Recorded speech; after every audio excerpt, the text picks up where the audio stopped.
My mate Leo forbids our son Caden from calling him dad, because he has a pup with another she-wolf. When Caden rushed toward him in a crowd, he coldly pushed him away. Caden sobbed silently in my arms, and when he looked up with teary eyes and asked if his father no longer loved him, I felt my heart shatter. Countless nights, as he slept with his mistress, I felt a searing, heart-wrenching pain. When I gave up everything, my status, my family, to follow him to this pack, I never imagined it would come to this.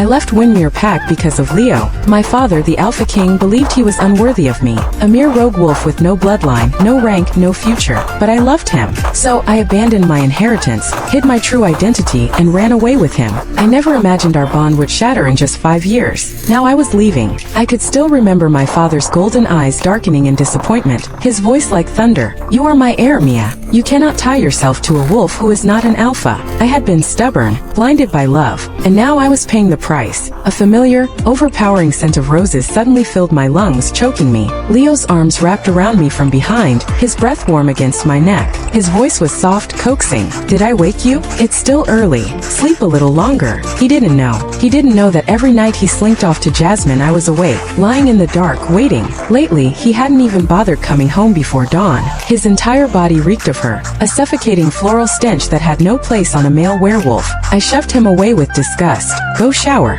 You stink." His golden eyes flashed with momentary embarrassment before he stepped back. "Mia, he hesitated. "I know I've been with Jazz a lot. Has that been bothering you? I'll spend more time with you for the next few days." "Okay, the next few days? I'm sure Jazz will understand." I stared at him in silence. Since when did spending time with me require Jasmin's permission? To outsiders, I must have looked like the mistress, the desperate she-wolf clinging to an alpha who had already chosen his Luna. But he had never marked me. That night, 5 years ago, when our mating bond should have been sealed, he hesitated. "Mia, let's wait." I had been a fool not to question it then. Now, as he stepped out of the bathroom, steam curling around his bare torso, I saw him for what he truly was. Not the wolf who had saved me years ago. Not the warrior who had fought for me, bled for me. Just a male who no longer belonged to me. I remembered that night clearly. How I had snuck out of Windmere, reckless and free, only to be ambushed by an enemy pack. How Leo had appeared from the shadows, his wolf feral, his claws dripping blood as he tore through my attackers.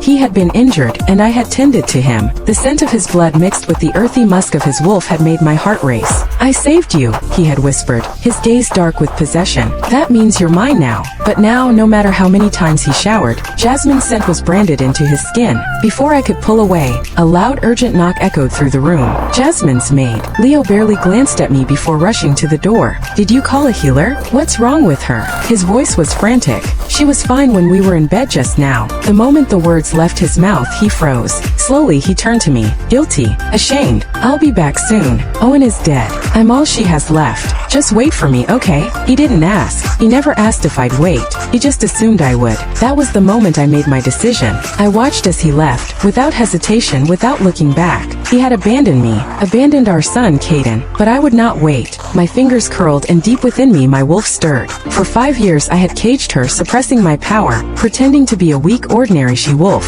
No more. I closed my eyes, inhaled deeply, and let out a slow, steady breath. The air around me vibrated. The call of my bloodline echoed through the pack bonds across the miles. Windmere would hear me. My father would hear me. And when I returned, it would not be as a discarded mate. It would be as the rightful heir of the Alpha King.